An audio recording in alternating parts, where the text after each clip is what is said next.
Las cuatro patas se despegan del suelo al mismo tiempo. Durante una fracción de segundo, media tonelada de músculo vuela sin ningún apoyo, con las piernas plegadas bajo el vientre. El aire entra de golpe por los hollares, 30 litros por segundo, porque la boca no sirve para respirar. Y entonces el cuerpo cae, y todo ese peso, multiplicado por 3, aterriza sobre un único punto del suelo. Ese punto es un dedo. Un solo dedo, el del medio, calzado en una uña enorme. Fuera de su propia familia, ningún animal del planeta corre así, y todavía no está del todo explicado por qué ese dedo no se parte. Soy Mateo Herrera, y esto es Naturaleza sin filtros.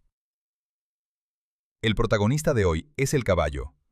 Detrás de esa uña hay 55 millones de años de correcciones, y también una fragilidad capaz de matarlo en una sola tarde. Amanece sobre una llanura abierta y el aire está inmóvil. Un grupo de animales pasta con la cabeza baja, tranquilos, hasta que una de las yeguas levanta el cuello de golpe. No ha visto nada todavía. Ha oído algo a 200 metros, detrás de una loma, y ese sonido basta. Un segundo más tarde, el grupo entero está en movimiento, y en 3 zancadas, cuerpos de 450 kilos han pasado del reposo a más de 50 kilómetros por hora. Dentro de cada uno de esos cuerpos se ha disparado una cadena de reacciones que no tienen nada de voluntaria. El bazo funciona como un depósito de sangre y se contrae de golpe, vaciando en la circulación hasta 12 litros cargados de glóbulos rojos. La concentración de células rojas puede subir alrededor de un 40% por encima del valor de reposo, y todo ese oxígeno extra llega a los músculos sin que el animal haya hecho nada más que asustarse. Por eso los fisiólogos suelen decir que el caballo se dopa a sí mismo. Lo hace desde mucho antes de que existieran las carreras. El corazón acompaña la maniobra. En calma, late unas 35 veces por minuto. En plena carrera, puede acercarse a 250. Un corazón adulto normal pesa alrededor de 4,5 kilos, más o menos el 1% del peso del animal, y bombea unos 35 litros de sangre por minuto en reposo, 7 veces más que el nuestro. En esfuerzo máximo, esa cifra se multiplica hasta cantidades que ningún deportista humano alcanzará jamás. El consumo máximo de oxígeno de un caballo duplica con holgura el de un atleta de élite. La respiración es la parte más extraña de todo el mecanismo. El paladar blando separa por completo la boca de las vías aéreas, de modo que el caballo no puede respirar por la boca ni aunque le vaya la vida en ello. Es un respirador nasal obligado. Todo el aire tiene que pasar por 2 orificios que se dilatan al galope, y en las vías altas de la cabeza, hollares, fosas nasales y laringe, se concentra alrededor del 90% de la resistencia a la entrada de aire. Un caballo en carrera mueve cerca de 1.800 litros de aire por minuto, unas 20 veces más que en reposo, y respira unas 140 veces por minuto. Todo eso por la nariz. Y aquí aparece el detalle que convierte a este animal en algo distinto de cualquier otro corredor. Al galope, respiración y zancada quedan enganchadas en una proporción exacta de 1:1. Una inspiración por cada salto, ni una más. El vientre y las vísceras actúan como el émbolo de una jeringa. Cuando las patas delanteras golpean el suelo, la caja torácica se comprime y el aire sale. Cuando el cuerpo se estira, el aire entra. El animal no elige cuándo respirar. Sus pulmones dependen de sus patas y sus patas dependen de sus pulmones, hasta el punto de que un problema en la garganta se convierte de inmediato en un problema en la zancada. Sobre un obstáculo, además, el caballo contiene la respiración. No vuelve a respirar hasta que aterriza, y lo primero que hace al tocar el suelo es soltar el aire. Ningún motor debería aguantar esto mucho tiempo. Durante el galope, la presión dentro de los vasos pulmonares llega a ser 4 o 5 veces superior a la de reposo, y las paredes de esos vasos son finísimas. La consecuencia es conocida por cualquier veterinario deportivo. Algunos capilares se rompen y aparece sangre en las vías respiratorias. Uno de los corredores más potentes de la tierra firme sostiene su rendimiento en un margen tan estrecho que parte de su propio sistema circulatorio cede bajo el esfuerzo. ¿Qué impide entonces que el resto del cuerpo se destruya en el primer kilómetro? La respuesta está más abajo, en las patas, y es tan elegante que resulta casi inquietante. Por debajo de la rodilla, el caballo prácticamente no tiene músculos. Lo que hay son huesos largos, tendones y ligamentos. Y esa arquitectura funciona como un juego de resortes. En cada apoyo, los tendones se estiran, almacenan la energía del impacto y la devuelven en el impulso siguiente, de manera que buena parte del avance no cuesta esfuerzo muscular, se recicla. La pierna se ha vaciado de todo lo que pesa y se ha convertido en un muelle. Ese es el motivo por el que el galope resulta sostenible. Los números que salen de esa arquitectura cuesta creerlos. La velocidad más alta jamás registrada en competición supera los 70 km por hora, lograda por una potra de 2 años que cubrió 402 metros en algo más de 20 segundos. En distancias largas, ejemplares excepcionales han mantenido más de 60 km por hora durante más de 2 kilómetros. Y cuando se abrió el cuerpo del caballo de carreras más célebre del siglo XX, se encontró un corazón de entre 9 y 10 kilos, más del doble de lo normal, un motor fuera de catálogo dentro de un animal de catálogo. Pero el precio de todo esto se paga en un lugar muy concreto. Al paso, cada extremidad soporta cerca de la mitad del peso del animal. Al galope, esa cifra sube hasta 2,5 veces o 3 veces su peso corporal, y todo ello se descarga sobre un solo dedo, envuelto en una cápsula de queratina más dura que cualquier uña de mamífero conocido. No hay reparto posible. No hay un segundo dedo que ayude. Media tonelada, lanzada a 70 km por hora, se detiene, gira y vuelve a impulsarse apoyada sobre un único punto.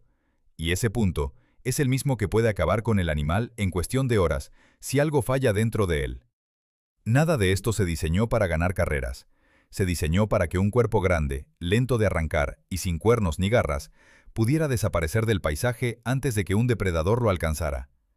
La velocidad no es un lujo, es lo único que este animal tiene. Y ese motor prodigioso empezó siendo algo que hoy nadie reconocería como un caballo. Una criatura del bosque, del tamaño de un zorro, que caminaba sobre almohadillas blandas y tenía 4 dedos en cada mano. En la pierna de cualquier caballo vivo hoy hay 2 huesos que no sostienen nada. Corren pegados al hueso central, largos y finos, y se afilan hasta desaparecer a mitad de camino.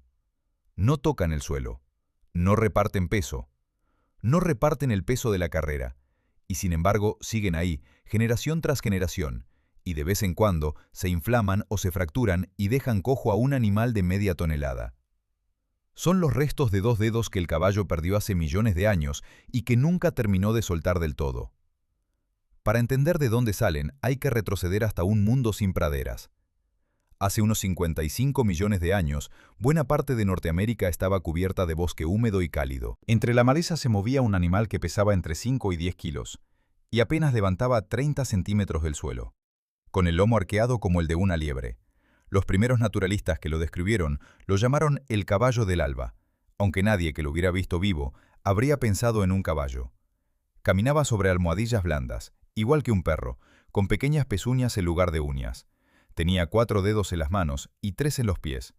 Comía hojas tiernas, brotes y fruta, y sus muelas eran bajas y romas, adecuadas para triturar vegetación blanda.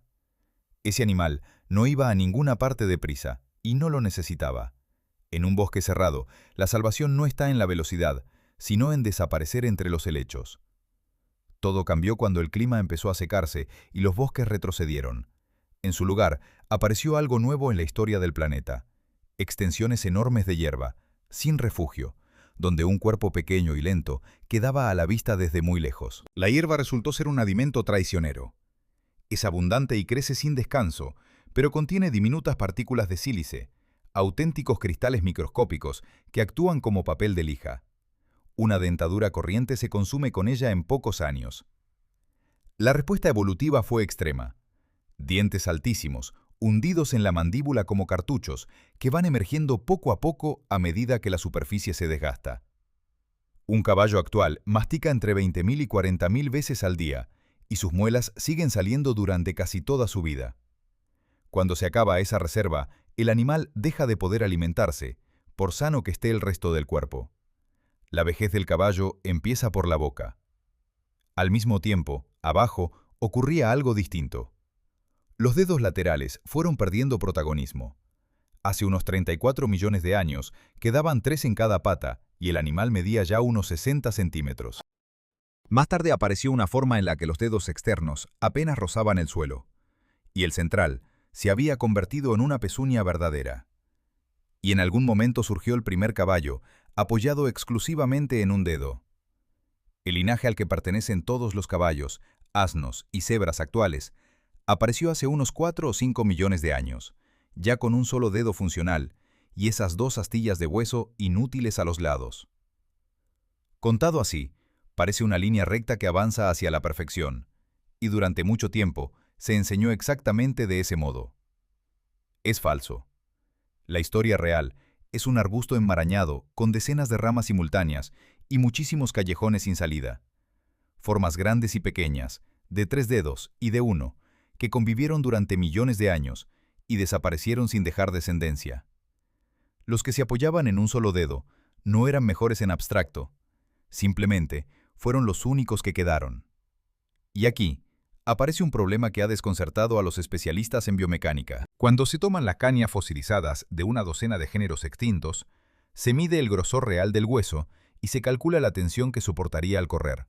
Los números no cuadran. Formas intermedias de hace unos 20 millones de años, con 3 dedos y un tamaño ya considerable, deberían haber estado corriendo con sus huesos al borde de la fractura, en niveles fisiológicamente insostenibles. Un animal así no habría durado una temporada, pero duró millones de años. Algo faltaba en la ecuación. Lo que faltaba eran precisamente los dedos que la vieja historia consideraba inservibles. Al incluir en los cálculos que los dedos laterales sí tocaban el suelo y sí cargaban peso en los momentos de máxima tensión, todo encaja. Cada especie, desde las primeras hasta las actuales, mantiene un margen de seguridad frente a la fractura muy parecido. Los dedos externos no eran un estorbo camino de la perfección.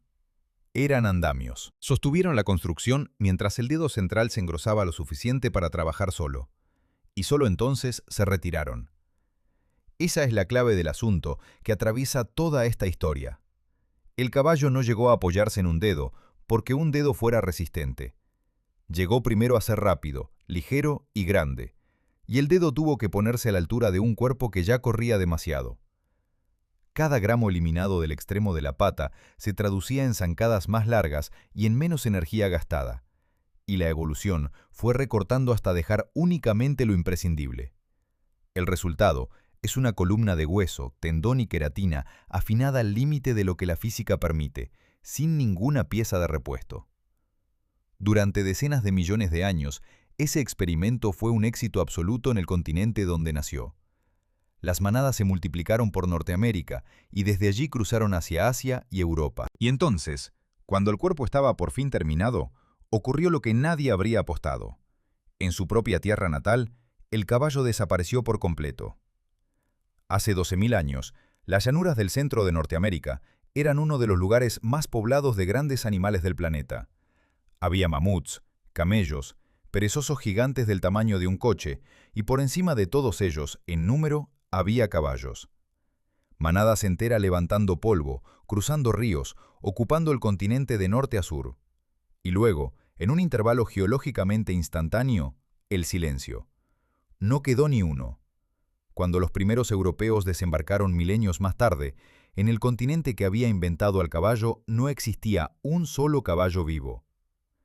Es una de las desapariciones más desconcertantes que se conocen.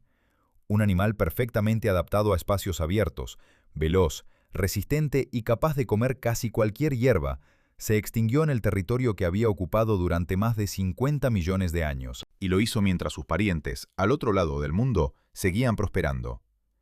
Ese otro lado del mundo existía gracias a un puente. Durante las glaciaciones, buena parte del agua del planeta quedaba retenida en el hielo y el nivel del mar bajaba tanto que emergía una franja de tierra entre Alaska y Siberia. No era un istmo estrecho, sino una llanura de centenares de kilómetros de anchura, fría, seca y cubierta de hierba dura. Los caballos la cruzaron varias veces, en oleadas separadas por miles de años, y desde allí se derramaron por Asia, llegaron a Europa y bajaron hasta África, donde una rama se convirtió en las cebras. El mundo que encontraron no era amable.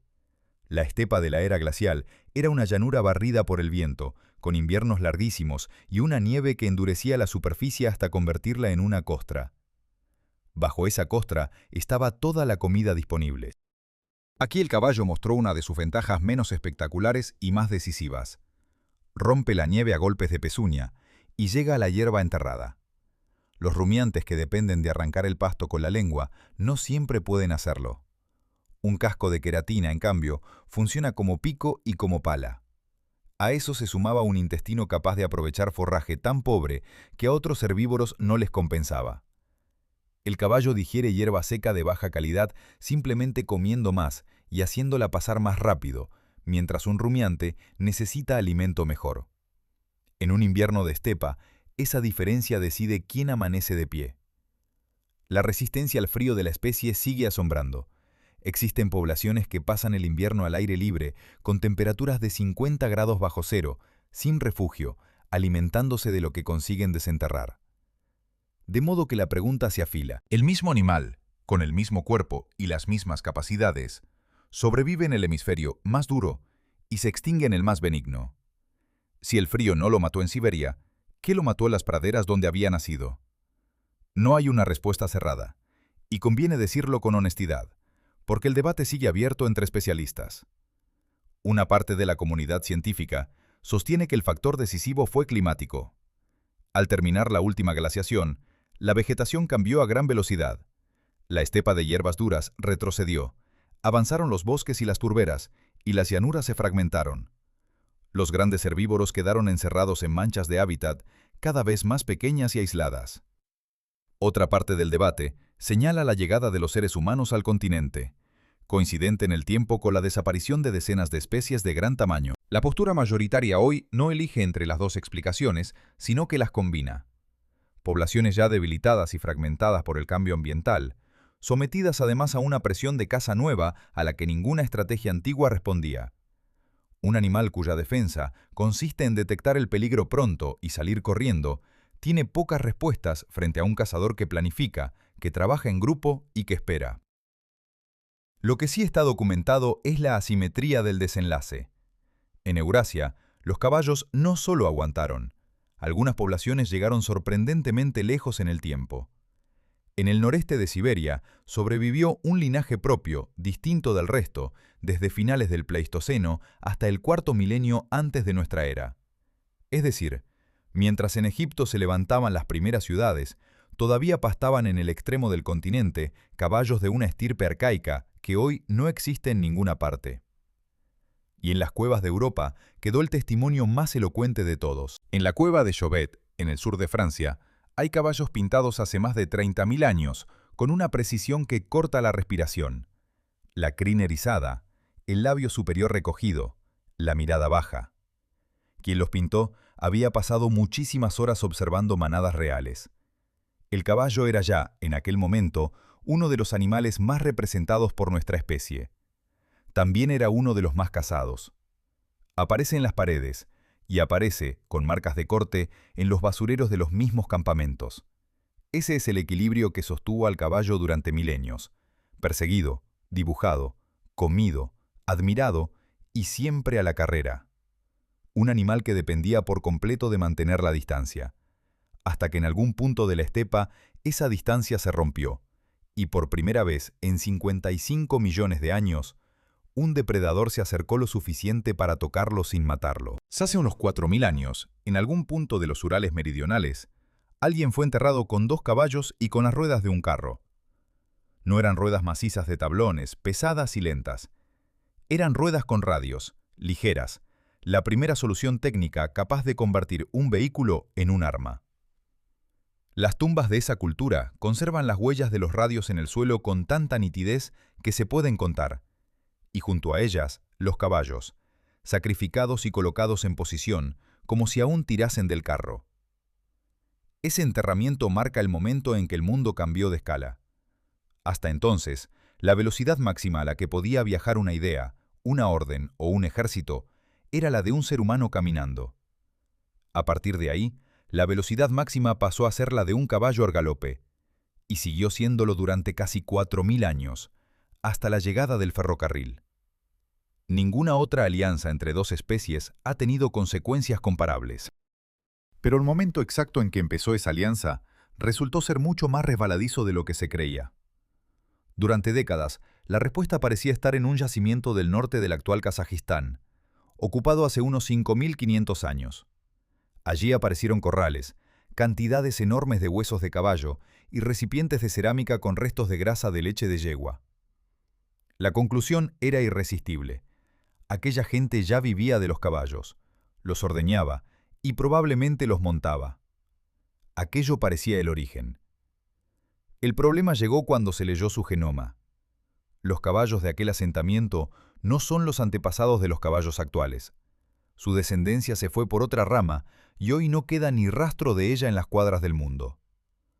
Fue una domesticación real, con manejo, control y quizá monta, y terminó en un callejón sin salida tras miles de años. Los análisis más recientes han detectado en aquellos animales generaciones más cortas de lo normal, señal inequívoca de que había manos humanas decidiendo quién se reproducía y cuándo. Pero eso no bastó para conquistar el planeta. Lo que conquistó el planeta llegó después, y llegó de golpe. Para reconstruirlo, un equipo internacional reunió 475 genomas de caballos antiguos, repartidos por toda Eurasia. Un archivo que permite ver el continente entero como si fuera una sola fotografía en movimiento. Y lo que muestra esa fotografía es sorprendente. Hasta hace unos 4.200 años, Eurasia estaba llena de linajes de caballos distintos. Unos en la península ibérica, otros en Europa central, otros en Anatolia, otros en Siberia. Un mosaico. Y entonces, en torno al año 2200 antes de nuestra era, un solo linaje procedente de las estepas del Mar Negro y el Caspio empezó a extenderse en todas direcciones y borró a casi todos los demás. En unos pocos siglos alcanzó Anatolia, Europa y Asia Central. 1000 años después, la sustitución era prácticamente total. Los datos permiten ver también cómo se hizo. Justo antes de esa expansión, aparece un estrangulamiento severo en la población. La cantidad de animales que se reproducían cayó en picado. Y aparecen dos huellas claras de intervención humana. La primera es el cruce entre parientes próximos, algo que los caballos evitan en libertad y que solo ocurre cuando alguien controla los apareamientos. La segunda es el acortamiento de las generaciones, yeguas criando más jóvenes, camadas de descendientes producidas a mayor ritmo. Nadie estaba domesticando ya al caballo, lo estaban fabricando. Y hay dos regiones del genoma que muestran señales de selección especialmente intensa en ese momento. Una está relacionada con la espalda y podría haber aliviado la carga sobre el dorso, mejorando la resistencia del animal bajo un jinete. La otra está vinculada a los circuitos del miedo y la ansiedad. Dicho sin rodeos, se seleccionaron caballos que aguantaban un peso encima sin destrozarse, y caballos que no salían huyendo. Se estaba desactivando, pieza a pieza, el mismo sistema de alarma que había mantenido viva a la especie durante millones de años. Ese hallazgo obligó además a corregir un relato muy asentado. Se contaba que las grandes migraciones de pueblos esteparios hacia Europa, hace unos 5.000 años, habían llegado acompañadas de enormes manadas de caballos montados. Los genomas dicen que no. Cuando esas migraciones ocurrieron, el linaje que hoy domina el mundo todavía no se había expandido. La revolución del caballo llegó después, y llegó con las ruedas de radios. La última vuelta de esta historia tiene una simetría difícil de superar. El caballo, nacido en Norteamérica y extinguido allí, regresó a su continente de origen en las bodegas de los barcos europeos, a partir del segundo viaje de Colón. Y lo que ocurrió después se ha reescrito hace muy poco. Un estudio publicado en 2023, realizado por arqueólogos, genetistas y conocedores indígenas trabajando juntos, analizó restos de caballos de museos y yacimientos desde Nuevo México hasta Idaho y Kansas. Los resultados muestran caballos criados, montados y cuidados por pueblos originarios de las grandes llanuras y las rocosas ya en la primera mitad del siglo XVII, mucho antes de que ningún observador europeo llegara a esas regiones para escribirlo. Las historias orales de esos pueblos llevaban generaciones diciendo exactamente eso. En 4.000 años, aquel animal de la estepa se había convertido en la máquina que movía el mundo. El precio lo pagó su sangre. Hoy, Prácticamente todos los caballos del planeta descienden de aquel único linaje amaestrado, y encontrar uno verdaderamente salvaje resulta casi imposible. Casi. Porque sobrevive un candidato, y ese candidato guarda una anomalía que nadie ha terminado de explicar. En cada una de sus células lleva 2 cromosomas de más. Un caballo se acerca a un obstáculo al galope. Faltan 3 zancadas. 2. Y entonces, justo cuando más falta le haría verlo, el obstáculo desaparece. No se ha movido nada. Sencillamente, a partir de cierta distancia, la valla entra en una zona que sus ojos no cubren. El animal salta a ciegas, calculando con la imagen que memorizó un segundo antes, confiando en un cálculo que ya no puede corregir. Lo hace bien miles de veces. Cuando lo hace mal, el resultado se mide en huesos rotos. Ese punto ciego está delante de su propia cara. Forma un cono que se cierra en punta a unos 90 o 120 centímetros por delante del morro, y existe por la misma razón que existe todo lo demás en este cuerpo. Los ojos del caballo están colocados a los lados de la cabeza, y esa posición tiene un precio. A cambio, el caballo tiene unos ojos que están entre los más grandes de todos los mamíferos terrestres, con un globo ocular de varios centímetros de diámetro, comparable al de un elefante. Esa colocación lateral le da un campo visual de unos 350 grados. De todos ellos, solo unos 65 son binoculares, es decir, con verdadera percepción de profundidad. Los otros 285 son monoculares, cada ojo trabajando por su cuenta y enviando su propia película al cerebro. El animal está viendo casi la circunferencia completa a su alrededor, sin mover un músculo del cuello. El segundo punto ciego está detrás, justo tras la cabeza, y se prolonga sobre el lomo y más allá de la cola. Un caballo que mira al frente no ve lo que se le acerca en línea recta por la espalda. Por eso acercarse a uno desde atrás y en silencio es una de las peores ideas que puede tener un ser humano. Y por eso el animal gira levemente la cabeza una y otra vez, barriendo esa franja de mundo que se le escapa. La calidad de esa visión también es distinta de la nuestra. La retina del caballo tiene alrededor de 20 bastones por cada cono, una proporción volcada por completo hacia la detección de movimiento y de luz débil. Y detrás lleva una capa reflectante que devuelve la luz una segunda vez sobre la retina. El resultado es una visión nocturna excelente. Y algo que sorprende a mucha gente, el caballo ve mejor en un día nublado que bajo un sol intenso. La pupila, además, no es redonda, sino alargada en horizontal, una rendija que recorta el resplandor del cielo y estira la nitidez a lo largo de la línea del horizonte, exactamente donde aparece el peligro en una llanura. Lo que pierde es detalle fino y matices de color. Distingue mal el rojo del verde. Queda entonces una contradicción difícil de digerir. Este animal ve prácticamente todo lo que ocurre a su alrededor, y no ve lo que tiene delante de la nariz. Un depredador podría, en teoría, colocarse en ese cono y volverse invisible. En la práctica no ocurre, porque los ojos no trabajan solos. Alrededor del morro, el caballo lleva unos pelos gruesos y rígidos que no son adorno. Son órganos táctiles conectados a una red nerviosa densa y cubren justo la zona que la vista abandona. Con ellos reconoce por contacto la hierba, el agua, el suelo y los objetos que sus ojos ya no alcanzan. Su importancia es tal que varias federaciones deportivas prohíben recortarlos. A eso se suma un olfato muy fino, y ese gesto tan característico en el que el animal estira el cuello y levanta el labio superior, bombeando el aire hacia un órgano especializado del paladar para analizar rastros químicos que a nosotros nos resultan inaccesibles. Y las orejas, capaces de girar de forma independiente una de otra, hacen el resto. Cada una barre un sector distinto del entorno, mientras la cabeza permanece quieta. Todo el conjunto está calibrado para una única decisión: correr o no correr. Y está deliberadamente descompensado. Un caballo que huye de una sombra que resultó ser una bolsa de plástico pierde algo de energía. Un caballo que se queda quieto ante un depredador real lo pierde todo. La evolución no premia la exactitud, premia la supervivencia, así que este sistema falla siempre hacia el mismo lado. Falsa alarma antes que error fatal. Ese estado de vigilancia permanente choca, sin embargo, con una necesidad que ningún animal puede negociar. Hay que dormir. Y tumbarse en campo abierto, con 400 kilos de cuerpo pegados al suelo, es la posición más peligrosa que existe. La solución del caballo es una pieza de ingeniería silenciosa. un sistema de tendones y ligamentos que bloquea las articulaciones de las patas y sostiene el esqueleto en pie prácticamente sin esfuerzo muscular. El animal duerme de pie, encajado en su propio armazón, lo cual significa que su peso sigue apoyado sobre un solo dedo por pata las 24 horas del día, dormido o despierto, durante los 30 años que puede durar su vida. Ese dedo no descansa nunca. Pero hay un límite.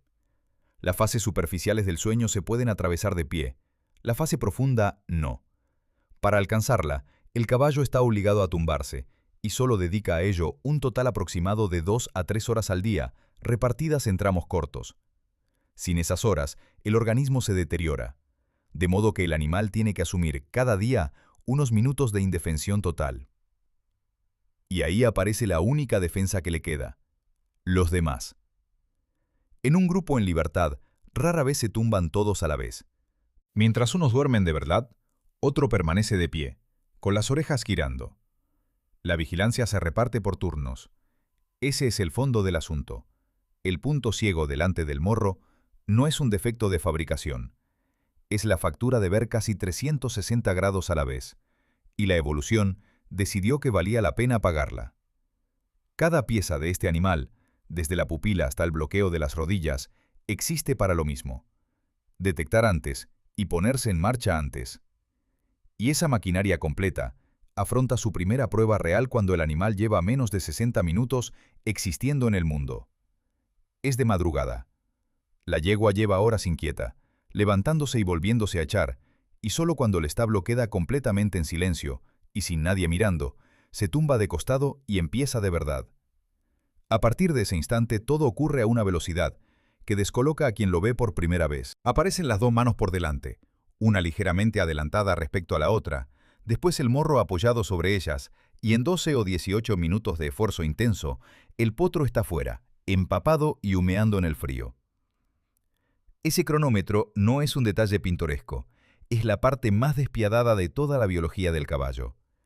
Si esa segunda fase del parto se alarga más de 40 minutos, el porcentaje de potros que nacen muertos se dispara.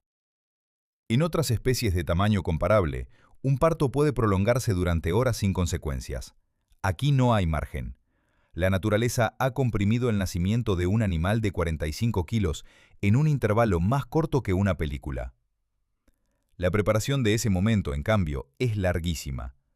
La gestación dura alrededor de 11 meses, con una media de 335 a 340 días y una variación notable entre individuos, desde los 320 hasta los 362. Las yeguas son fértiles por temporadas, con los ciclos ligados al aumento de las horas de luz, de manera que las crías tienden a llegar en primavera, cuando hay hierba y las noches ya no matan. Casi siempre nace un solo potro. Los gemelos son raros y peligrosos para todos. Y hay un patrón que se repite en todo el mundo con una insistencia asombrosa. Más del 80% de los partos ocurren de noche, muchos de ellos entre la medianoche y las 6 de la madrugada. Es tan constante que la industria del caballo dedica esfuerzo y dinero a predecirlo, con sensores de temperatura y de postura colocados en la base de la cola para avisar a los cuidadores. Las yeguas, además, retrasan el parto si notan presencia humana o cualquier alteración alrededor. Prefieren la oscuridad y la soledad, y son capaces de esperar para conseguirlas. Lo que viene después es un cronómetro todavía más estricto. En los primeros segundos, el potro respira. A los 5 minutos, levanta la cabeza. A los 10, intenta incorporarse. Alrededor de los 45 minutos, emite sus primeros sonidos. Cerca de los 55, se sostiene en pie. Antes de la primera hora, encuentra la ubre y mama. A los 90 minutos, camina y corre. Y a las 2 horas de existir, se echa a dormir su primera siesta. Ver esos primeros intentos resulta casi doloroso. El potro se lanza hacia arriba, se derrumba, vuelve a intentarlo. Nace con las patas desproporcionadamente largas, casi con la longitud que tendrán de adulto, y con los tendones tan inmaduros que al principio camina con las cuartillas casi rozando el suelo, hundido sobre sus propias articulaciones. En pocos días, ese aparato se tensa y las patas se enderezan. Lo que no puede hacer es tomarse esos días para aprender a levantarse. Mientras tanto, la madre trabaja. Se pone de pie unos 15 o 20 minutos después del parto y empieza a lamer a la cría, siempre desde la cabeza. Ese lamido la seca, la estimula y, sobre todo, construye el reconocimiento mutuo. La yegua examina a su potro con la vista y con el olfato, emite sonidos graves y bajos, y el recién nacido aprende a identificarla por la voz. Poco después, la yegua expulsa la placenta, que pesa aproximadamente un 10% de lo que pesa el potro, y que debe salir completa, porque una retención puede desencadenar una infección grave. La pregunta que se impone es por qué la evolución encerró a toda una especie en un corredor temporal tan estrecho. Un margen así no deja espacio para nada, ni para un parto difícil, ni para una cría lenta, ni para una madre agotada. Y las complicaciones existen, con una incidencia que puede llegar hasta el 10% de los partos. La respuesta está en un lugar que el caballo abandonó hace miles de años y que su cuerpo sigue recordando: la llanura abierta. Un grupo de caballos salvajes no se detiene, sigue el agua y la hierba, y se desplaza cuando toca desplazarse. Un recién nacido que no pueda seguir al grupo en una hora se queda solo, y quedarse solo es el final. La oscuridad de la noche añade la única cobertura disponible, y la brevedad del parto reduce al mínimo el tiempo en que la madre está tumbada, indefensa, con olor a sangre en el aire. Cada elemento de esta escena, desde la hora elegida hasta la torpeza del potro, está calculado por la misma presión que dio forma a las patas y a los ojos. Superada esa hora, el ritmo se vuelve casi absurdo. Al final del primer año, el potro ha alcanzado alrededor del 90% de su talla adulta. El destete natural llega entre los 4 y los 9 meses, cuando la leche ya ha dejado de aportar lo esencial. La boca, mientras tanto, se convierte en un calendario. Los dientes van saliendo, cambiando y desgastándose con una regularidad tal que durante siglos la edad de un caballo se ha leído levantándole el labio, y de ahí viene la vieja advertencia de no examinar la dentadura de un animal regalado. Ese calendario tiene un final previsible. La mayoría de los caballos vive entre 25 y 30 años, y cuando la reserva dental se agota, el animal deja de poder alimentarse, aunque todo lo demás funcione. Por eso resulta tan desconcertante el caso de Old Billy, un caballo de sirga inglés, nacido en 1760, que arrastró barcazas hasta los 59 años y murió en 1822, con 62. Nadie se ha acercado a esa marca. El segundo registro fiable se queda en 51. Pero ponerse en pie en menos de una hora solo resuelve el primer problema. Queda el segundo, y es más complicado, porque no depende del cuerpo del potro, sino de la decisión de los demás. En este mundo, un caballo solo es un caballo muerto, y el sitio dentro del grupo no se regala. Dos machos avanzan uno hacia el otro por terreno abierto, con el cuello arqueado y las patas rígidas. Se detienen a un paso de distancia y juntan los hollares. Respiran el aliento del otro durante unos segundos interminables. Luego uno de los dos chilla, golpea el suelo con una mano y ambos retroceden. No hay sangre, no hay heridas, no ha pasado nada. Y sin embargo, acaba de resolverse un conflicto que podía haber terminado con un cráneo roto. Casi todo lo que ocurre entre caballos ocurre así, en ese registro contenido. Las peleas verdaderas existen y son brutales. Coces capaces de partir un hueso, mordiscos en el cuello, dos animales alzados sobre las patas traseras. Pero son el último recurso. Un macho herido pierde su grupo, y el grupo es lo único que hay. La estructura básica de una manada libre es sencilla y muy estable. Un semental acompaña a varias yeguas y a las crías de estas, y ese núcleo se mantiene unido durante años. En paralelo circulan grupos de machos jóvenes sin hembras, que viven aparte y esperan su oportunidad. Es exactamente la organización que las cámaras automáticas han documentado en los caballos que hoy recorren la zona de exclusión de Chernóbil. Pequeños grupos familiares por un lado, cuadrillas de solteros por otro. Dentro del grupo familiar, la autoridad no funciona como suele imaginarse. El semental defiende el perímetro y vigila, pero quien decide cuándo se va a beber, por dónde se cruza y cuándo hay que moverse, suele ser una yegua adulta con experiencia. Los observadores de campo lo comprueban una y otra vez. El grupo sigue a la que conoce el terreno, no al que impone su fuerza. El pegamento que mantiene todo esto unido es un gesto que cualquiera ha visto sin entenderlo.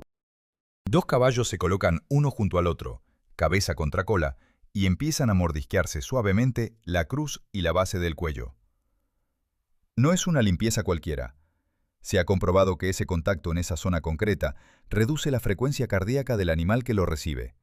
Es decir, existe un gesto físico que dos caballos se hacen mutuamente para bajarse las pulsaciones el uno al otro. Y no se hace con cualquiera. Se hace con los compañeros preferidos y sirve para reconstruir la relación después de una tensión. Lo llamativo es lo poco que suena todo esto.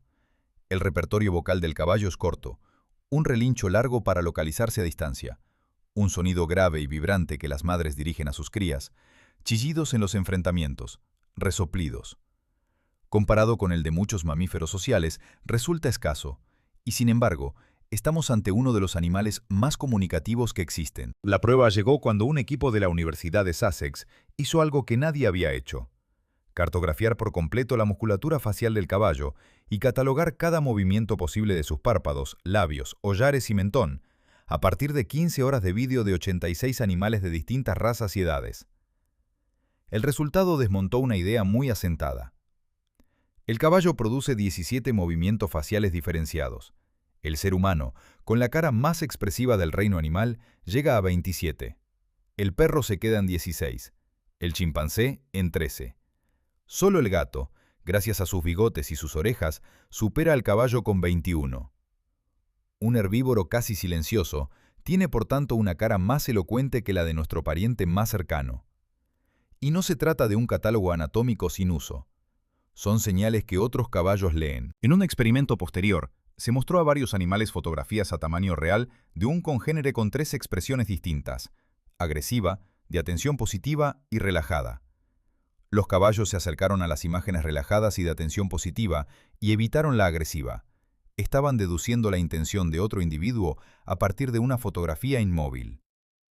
Las orejas forman un canal aparte dentro de ese lenguaje, y probablemente el más importante. Giran de manera independiente, señalan hacia dónde va la atención del animal, y aplanadas hacia atrás, funcionan como la advertencia más inequívoca del repertorio. Un mismo movimiento, además, puede significar cosas distintas según el contexto. Unas orejas rotadas y bajas aparecen tanto en la agresión como en el juego, igual que un gesto humano cambia de sentido según la situación. Estudios más recientes han descrito incluso microexpresiones, movimientos faciales tan breves que el ojo humano no los registra sin cámara lenta. La explicación de esta paradoja está en el paisaje. Un animal que vive en llanuras abiertas, en grupos permanentes, con casi 360 grados de visión y con miembros a la vista durante todo el día, no necesita gritar. Se ve. Y tiene un motivo excelente para no gritar. El sonido viaja lejos y llega a oídos que no interesan. Un mensaje visual, en cambio, es gratuito, silencioso y solo alcanza a quien está mirando. La cara del caballo es exactamente lo que cabía esperar de una especie que pasó millones de años intentando no llamar la atención. Y aquí es donde la historia se tuerce. Ese aparato de lectura, afinado durante millones de años para descifrar a otros caballos, no se apagó cuando el ser humano entró en escena. Siguió funcionando y se volvió hacia nosotros. Lo que el caballo aprendió a leer en nuestras caras se ha empezado a medir en laboratorio hace muy poco, y los resultados no son precisamente halagadores. Son las 3 de la madrugada, y el animal no deja de mirarse el costado. Se tumba, se levanta, vuelve a tumbarse, escarba el suelo con una mano y empieza a girar sobre sí mismo. Suda por el cuello. Un veterinario cruza el patio a toda prisa con una manguera larga en la mano, porque en las próximas 2 horas se decide si ese caballo sigue vivo. No hay depredador, no hay herida, no hay veneno. Lo único que ha ocurrido es que ha comido algo distinto de lo habitual. Lo primero que hace el veterinario es leerle la cara, y ahí el mismo sistema que sirvió para catalogar los gestos sociales del caballo se ha convertido en un instrumento clínico. Analizando vídeos de animales enfermos, los investigadores identificaron qué movimientos concretos delatan el dolor. La rotación de las orejas, la dilatación de los hollares y, sobre todo, la tensión del mentón. Un caballo con dolor abdominal grave no grita ni se queja, cambia la cara, y hasta hace muy poco, casi nadie sabía leerla. Lo que está fallando dentro Es el aparato digestivo más contradictorio de todos los grandes herbívoros. Un caballo en libertad pasa unas 16 horas al día comiendo. No es glotonería, es diseño. Su estómago resulta absurdamente pequeño para su tamaño, con una capacidad de apenas 8 a 12 litros, poco más que un balón, en un animal de media tonelada. Está construido para recibir un goteo continuo de hierba, no comidas copiosas, y segrega ácido de forma permanente, coma o no coma, con un pH que en la parte baja se sitúa entre 2 y 3. Cuando el animal deja de masticar durante horas, ese ácido sigue produciéndose y empieza a atacar sus propias paredes. Una parte enorme de los caballos que viven encerrados y comen a horas fijas desarrolla úlceras gástricas. Sobre ese estómago diminuto hay una válvula que lo cambia todo. El alimento llega por un tubo largo y entra a través de un anillo muscular extraordinariamente potente que funciona en un solo sentido. Deja pasar hacia adentro y no deja salir. Además, el esófago desemboca en un ángulo muy cerrado, de modo que cuando el estómago se llena y se dilata, presiona sobre esa unión y la sella todavía más. La consecuencia es que el caballo no puede vomitar, tampoco puede eructar, no existe ninguna vía de escape hacia arriba. Detrás del estómago hay más de 20 metros de intestino delgado, y detrás de ese, el verdadero motor. El caballo fermenta en la parte final del tubo digestivo, no en el estómago como hacen las vacas. Primero llega a un saco ciego de 1,5 metros de longitud, con capacidad para casi 30 litros, poblado por miles de millones de bacterias, hongos y protozoos que rompen la celulosa que ningún mamífero sabe digerir por sí solo. De ahí pasa al colon mayor, que puede albergar cerca de 80 litros. En conjunto, esa recámara final representa más del 60% del volumen digestivo total. Un caballo lleva dentro un fermentador vivo del tamaño de un bidón industrial. Ese fermentador tiene 3 defectos estructurales que la evolución nunca corrigió. El primero está en el saco ciego. El alimento entra y sale por la parte de arriba, de modo que si el contenido se compacta, no hay gravedad que ayude a vaciarlo.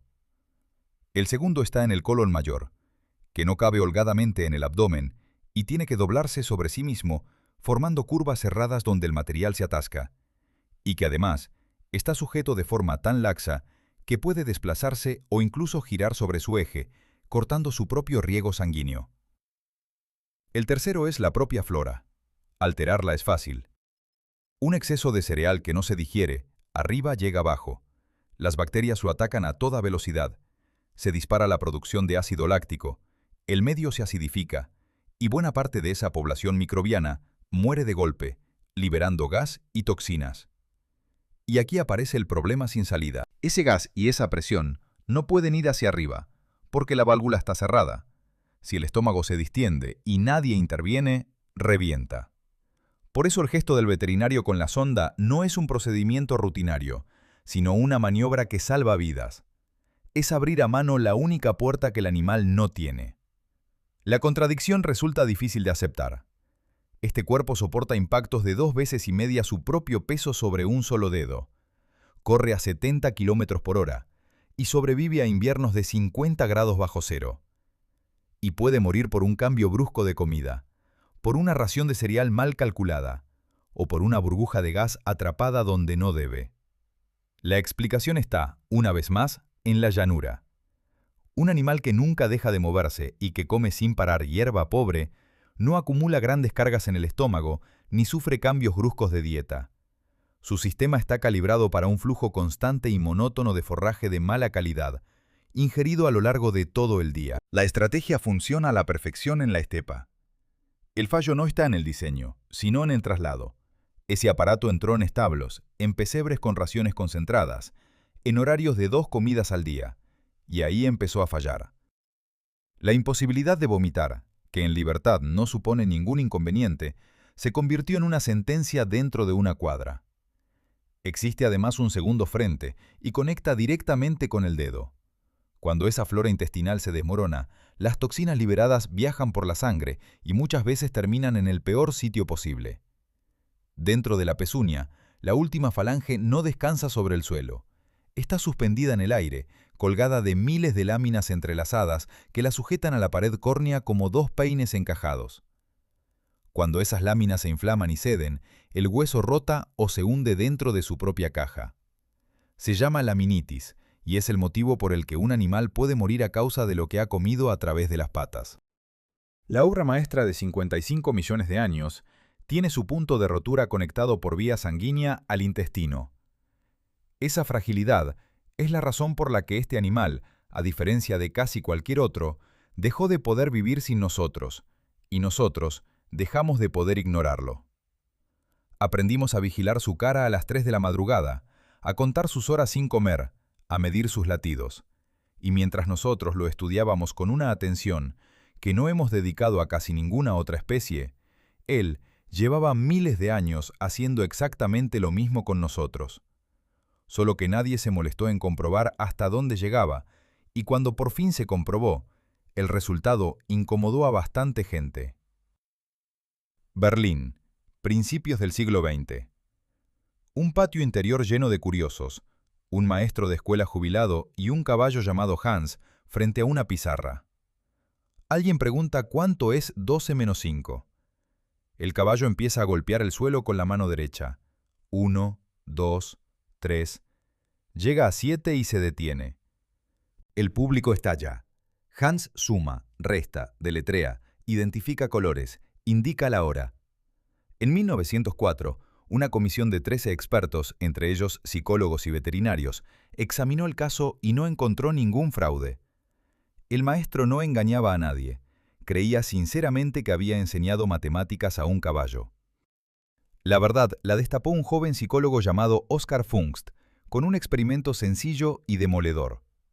Preguntó a Hans cosas cuya respuesta el interrogador desconocía. El caballo dejó de acertar. Después le tapó la vista de las personas presentes. Volvió a fallar. Hans no sabía aritmética. Lo que sabía hacer era detectar en los rostros y los cuerpos de quienes lo rodeaban una tensión mínima que crecía mientras golpeaba y se relajaba en el número correcto. Nadie era consciente de estar emitiendo esa señal. Ni siquiera Pfungst logró evitar producirla cuando se puso a sí mismo a prueba. El episodio dio nombre a un fenómeno que hoy obliga a diseñar a ciegas los experimentos con animales en todo el mundo. Pero durante décadas se contó como la historia de un fraude involuntario y quedó oculto lo más interesante. Aquel caballo estaba leyendo movimientos humanos que ningún ser humano presente era capaz de percibir. Costó un siglo volver a tomarse eso en serio. En 2016, un equipo de la Universidad de Sussex mostró a 28 caballos fotografías a tamaño real de dos hombres desconocidos, unas con expresión alegre y otras con expresión de enfado, mientras registraba su ritmo cardíaco. Los animales no habían recibido entrenamiento alguno, y los experimentadores no podían ver qué imagen estaban mostrando. Ante los rostros enfadados, los caballos giraron la cabeza para mirarlos preferentemente con el ojo izquierdo, un patrón asociado en muchas especies al procesamiento de estímulos amenazantes, y su frecuencia cardíaca subió con mayor rapidez. Ante los rostros alegres, esa reacción no aparecía. Era la primera vez que se documentaba que una expresión facial humana alteraba el pulso de otra especie. 2 años después, el mismo grupo llevó el experimento un paso más allá. Mostraron a los caballos la fotografía de una persona enfadada o contenta. Y varias horas más tarde, hicieron aparecer en carne y hueso a esa misma persona, ahora con expresión completamente neutra, y sin saber qué imagen había visto el animal. Los caballos se comportaron de manera distinta según lo que habían visto por la mañana. Con quienes habían aparecido enfadados en la fotografía, se mostraron más desconfiados. Con quienes habían sonreído, más relajados. Recordaban el estado emocional de un individuo concreto y ajustaban su conducta en consecuencia. Los autores lo resumieron diciendo que los caballos tienen memoria para las emociones, y señalaron que era la primera vez que se demostraba algo así en un mamífero. Falta la otra dirección de la conversación. En Noruega, un equipo se propuso preguntar a los caballos su opinión sobre algo que los seres humanos deciden por ellos todos los días, si quieren llevar manta o no. Entrenaron a 23 animales de razas y edades diversas en sesiones de 10 a 15 minutos diarios, para tocar con el morro 3 símbolos sobre un tablero. Un símbolo significaba ponerme la manta, otro quitármela y el tercero dejar las cosas como están. Los 23 aprendieron, todos dentro de 2 semanas. Y cuando se les dio libertad de elegir bajo distintas condiciones meteorológicas, sus respuestas no fueron aleatorias. Pedían la manta con lluvia, viento y frío, y pedían que se la quitaran con buen tiempo. Habían entendido la consecuencia física de su propia elección y sabían comunicarla. Hasta dónde llega esa mente sigue siendo terreno disputado, y conviene decirlo sin adornos. En 2021, un grupo italiano publicó que los caballos superaban la prueba del espejo, el ensayo clásico en el que se marca al animal en una zona del cuerpo que solo puede ver reflejada. Un año después, 2 de los mayores especialistas mundiales en autorreconocimiento respondieron con una crítica severa. Fallos de diseño, ausencia de controles, ambigüedad en los videos. La cuestión sigue abierta, y quien afirme tenerla resuelta en un sentido o en otro va por delante de los datos. Lo que no está en discusión es que este animal reorganizó nuestra propia manera de mirar. En junio de 1878, en una finca de California, un fotógrafo alineó 12 cámaras junto a una pista y tendió 12 hilos a través de ella. Cuando la yegua Sally Garner pasó al galope, cada hilo disparó un obturador. Las imágenes, reveladas allí mismo, delante de los periodistas para evitar acusaciones de falsificación, mostraron algo que el ojo humano jamás había podido confirmar. Existe un instante en que las 4 patas están en el aire, y ocurre con las piernas recogidas bajo el vientre, no estiradas hacia adelante y hacia atrás como llevaban siglos pintándolo los artistas. De aquellas placas nació el aparato que proyectaba imágenes en movimiento, y de ahí, en línea recta, el cine. La versión más repetida de la historia atribuye el encargo a una apuesta de $25.000, pero los historiadores que han buscado ese documento no lo encuentran en ninguna fuente de la época, y la explicación más sólida es que el promotor, criador de trotones, simplemente quería entender cómo se movían sus animales. Nada de esto ha resuelto la parte incómoda. Sobre lo que debemos a esta especie y sobre lo que le hacemos hoy, en el deporte, el trabajo y el ocio, existen posiciones profundamente enfrentadas, con argumentos serios en ambos lados, y no le corresponde a este relato zanjarlas.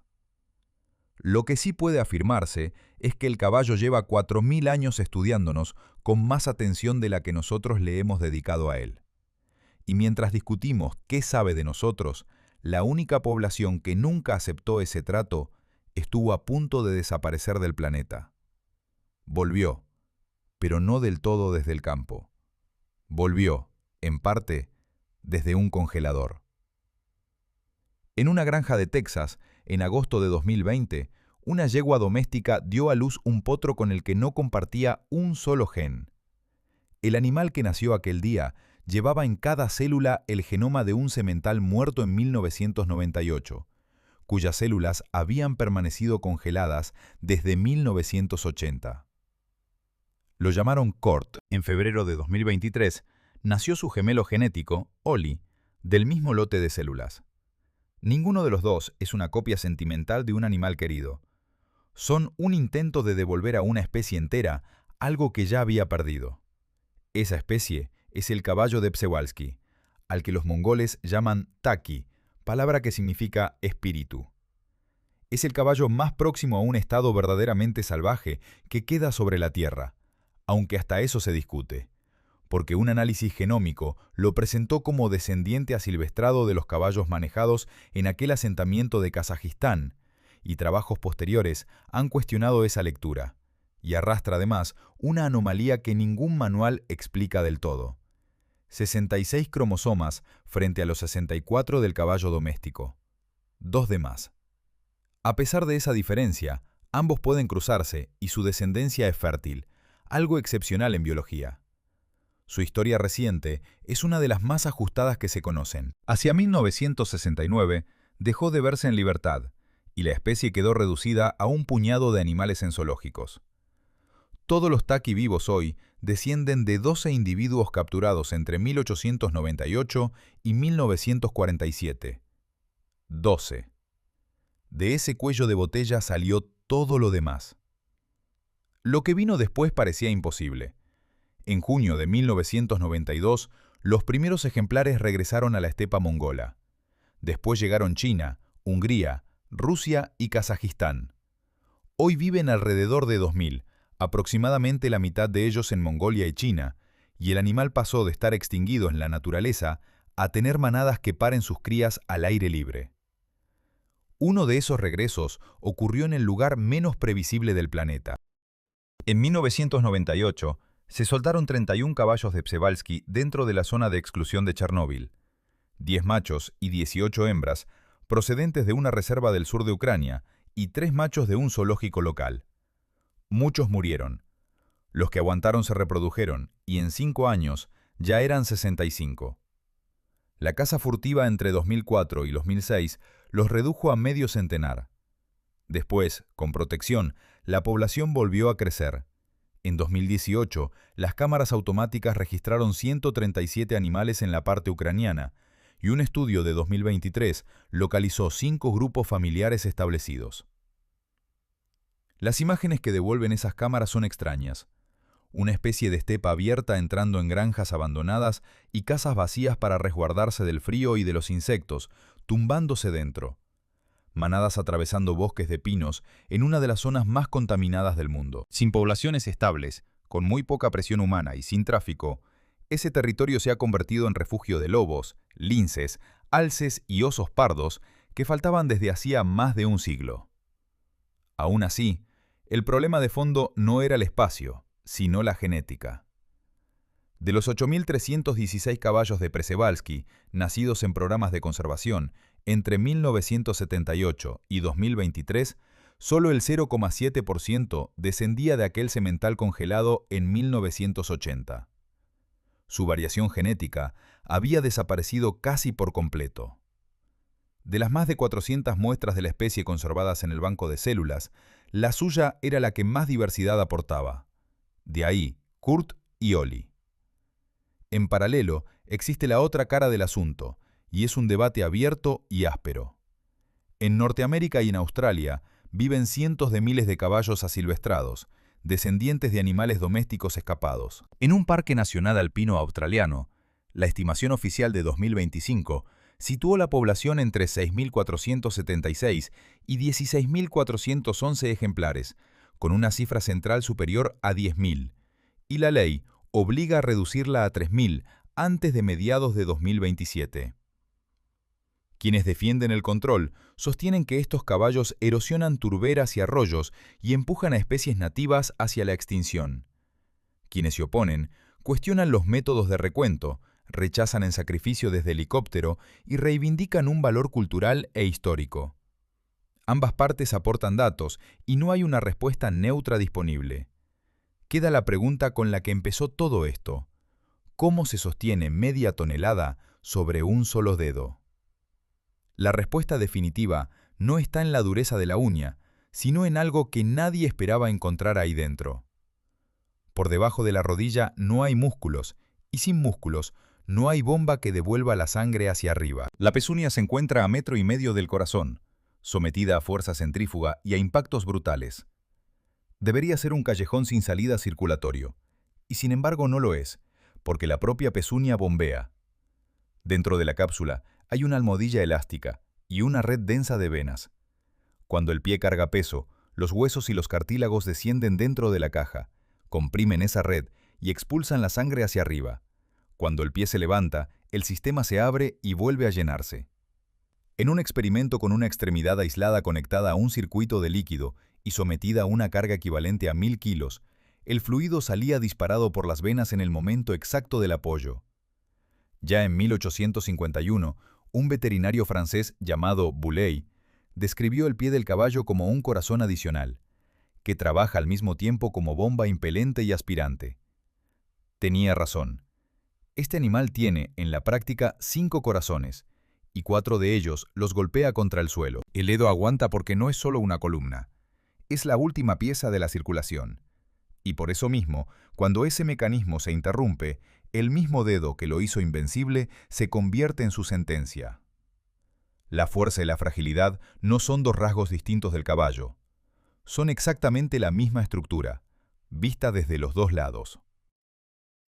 Gracias por acompañarme hasta aquí.